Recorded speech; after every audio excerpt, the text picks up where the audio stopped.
नमस्कार, मैं हूं राहुल शर्मा। आप देख रहे हैं एसपीएन आई न्यूज। स्वागत है आप सभी का हमारे इस खास प्रोग्राम में। प्रोग्राम की शुरुआत उत्तर प्रदेश के विधानसभा चुनाव से। अगले साल उत्तर प्रदेश में होने वाले विधानसभा चुनावों को जीतने के लिए कांग्रेस पार्टी ताबड़तोड़ तरीके से कोशिश करती नजर आ रही है। कांग्रेस पार्टी ने बड़े स्तर पर काम करना शुरू कर दिया। यहां तक कि देखा जाए तो बहुत बड़े हद तक अब उत्तर प्रदेश के विधानसभा चुनाव से पहले कांग्रेस को प्रशांत किशोर की जरूरत महसूस हो रही है। प्रशांत किशोर किस तरह कांग्रेस की मदद करेंगे और कैसे उत्तर प्रदेश के विधानसभा चुनाव में कांग्रेस की सरकार बन रही है, ये समझिए। दरअसल उत्तर प्रदेश के विधानसभा चुनाव से पहले प्रशांत किशोर की एंट्री कांग्रेस में हो सकती है। दरअसल कांग्रेस इस बात की तैयारी कर रही है कि कैसे चुनावों में जीत हासिल की जाए और चुनावों में जीत हासिल करने के लिए कांग्रेस पार्टी आलाकमान सोनिया गांधी ने रणनीतियां बनाना शुरू कर दिया। कांग्रेस पार्टी आलाकमान सोनिया गांधी जिस तरह रणनीति बना रही हैं, जिस तरह से बड़े स्तर पर काम कर रही हैं, उससे साफ पता चलता है कि वाकई इस वक्त माहौल कांग्रेस के समर्थन में। सबसे पहले बात कर लेते हैं कि कैसे प्रशांत किशोर प्रियंका गांधी की मदद करेंगे और किस तरह प्रियंका गांधी उत्तर प्रदेश की मुख्यमंत्री बनती नजर आएंगे और कांग्रेस जीत की ओर है।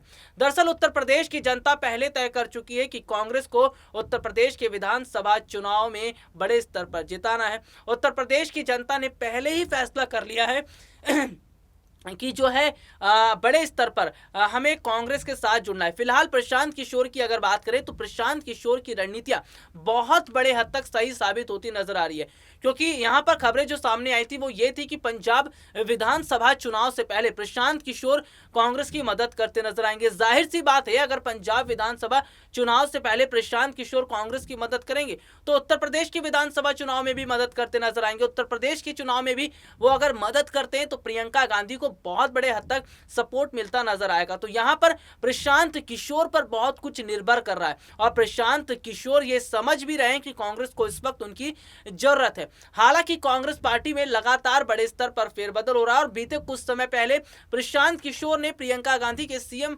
उम्मीदवार को लेकर उन्होंने बोला था, उन्होंने ये भी कहा था कि साल 2017 के विधानसभा चुनाव में अगर राहुल गांधी समाजवादी पार्टी के साथ गठबंधन नहीं करते तो कांग्रेस उत्तर प्रदेश के 2017 के विधानसभा चुनाव में तस्वीर बदल सकती थी, लेकिन राहुल गांधी ने समाजवादी पार्टी के साथ गठबंधन कर लिया। तो ऐसे में प्रशांत किशोर अभी नहीं चाहेंगे कि कांग्रेस किसी भी राजनीतिक पार्टी के साथ गठबंधन करे, क्योंकि प्रियंका गांधी ने उत्तर प्रदेश में बहुत हद तक तस्वीर को बदल दिया है।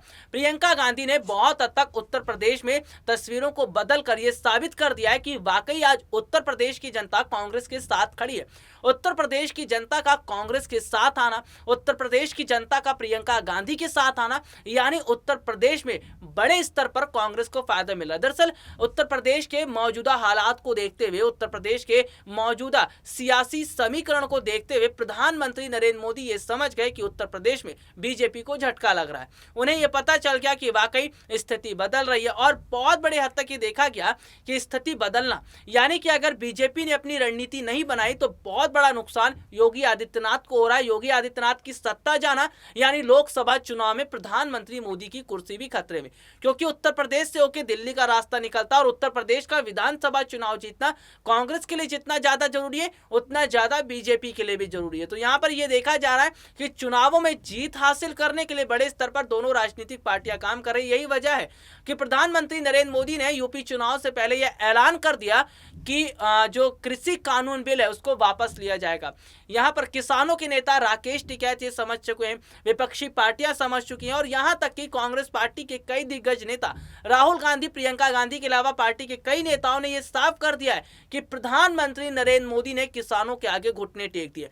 मोदी सरकार ने किसानों के आगे घुटने टेक दिए क्योंकि सरकार ये जान चुकी थी कि अगर यह किसान आंदोलन खत्म नहीं हुआ तो योगी सरकार का गिरना तय है। तो फिलहाल उत्तर प्रदेश का जो माहौल है वो ये दिखाता नजर आ रहा है कि इस वक्त तस्वीर बदल रही है, इस वक्त मौजूदा समय के हालात बदल रहे हैं। लेकिन एक बात तो साफ है कि उत्तर प्रदेश में अगर कांग्रेस की सरकार बनती है तो लोकसभा चुनाव में कांग्रेस को जीतने से कोई नहीं रोक पाएगा।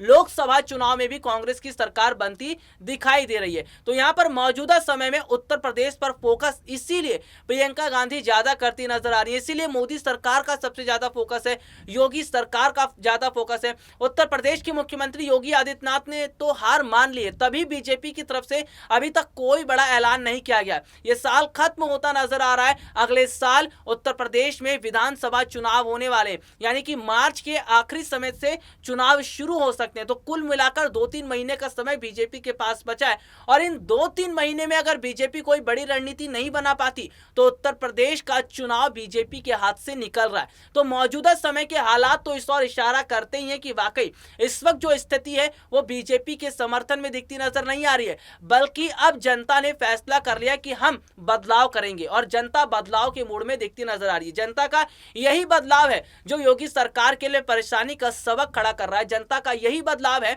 जो योगी सरकार के माथे पर पसीना लेकर आया, क्योंकि योगी सरकार ये समझ चुकी है कि उन्होंने जनता के लिए काम नहीं किया है, जनता की जो मुश्किलें थी उस पर काम नहीं किया गया, युवाओं के लिए काम नहीं किया गया, किसानों के लिए काम नहीं किया गया, और ऐसे में एक कार्ड यही बच रहा था कि किसी जो कृषि बिल है इसको वापस लिया जाए। हालांकि किसान समझ चुका है, किसान नेता राकेश टिकैत समझ चुके हैं कि जब तक संसद में इस बिल पर काम नहीं होगा, जब तक संसद में इस बिल पर बात नहीं होगी, किसान आंदोलन खत्म नहीं होगा। तो यहां पर जो कार्ड खेलने की कोशिश की जा रही थी, और जैसा कि बीजेपी ये समझ रही थी कि ये ऐलान करने के बाद प्रधानमंत्री नरेंद्र मोदी ये सोच रहे थे कि इस तरह का ऐलान कर देंगे तो किसान आंदोलन खत्म हो जाएगा, किसान अपने घरों को वापस चले जाएंगे, लेकिन चालाकी देश की जनता समझती है, इसी वजह से किसान आंदोलन अभी चलता दिखाई देगा। बात करूं तो लखनऊ में किसानों की बड़ी महापंचायत रैली हुई है। इस रैली के दौरान बहुत बड़ी संख्या में किसान जुटते नजर आए। इस रैली में बहुत बड़ी संख्या में किसानों का जमावड़ा दिखाई दिया, और यहां पर राकेश टिकैत के अलावा किसानों के बड़े नेता मौजूद थे। तो यह साफ तौर पर देखा गया कि किसान महापंचायत जो रैली थी, जैसा कि पहले ही राकेश टिकैत साफ कर चुके थे कि इस किसान रैली को, किसान महापंचायत रैली को अगर रोकने का काम किया जाएगा तो बहुत बड़ा नुकसान योगी आदित्यनाथ और पीएम मोदी को उठाना पड़ेगा। तो बहुत बड़े हद तक ये देखा जा रहा है कि वाकई में इस वक्त जो स्थिति है वो अलग होती नजर आ रही है, लेकिन राकेश टिकैत पीछे हटने के लिए तैयार नहीं है। किसान आंदोलन आगे चलता रहेगा, और किसान आंदोलन की वजह से उत्तर प्रदेश के विधानसभा चुनाव में बीजेपी को झटका लगना तय है। यानी कि बहुत बड़ी हद तक किसान आंदोलन है जो तस्वीर बदल रहा है, किसान आंदोलन है जो समीकरण बदलता नजर आ रहा है, और यही किसान आंदोलन है जो योगी सरकार के गले की फांस बना हुआ है। हालांकि प्रधानमंत्री नरेंद्र मोदी ऐलान कर चुके हैं, लेकिन फिलहाल उस ऐलान का भी फायदा होता नजर नहीं आ रहा। फिलहाल उस ऐलान का भी इतना जो है बड़े स्तर पर काम होता नजर नहीं आ रहा, क्योंकि कांग्रेस ने बहुत बड़े स्तर तक उत्तर प्रदेश में जमीन तैयार कर दी है। युवा आज उत्तर प्रदेश की जनता प्रियंका गांधी के साथ खड़ी है, और यही वजह है कि कांग्रेस के जीतने की संभावना उत्तर प्रदेश में बड़े स्तर पर दिखती नजर आ रही है। चलिए आज के लिए इतना ही, आपसे फिर दोबारा मुलाकात होगी, तब तक के लिए इजाजत दीजिए, नमस्कार।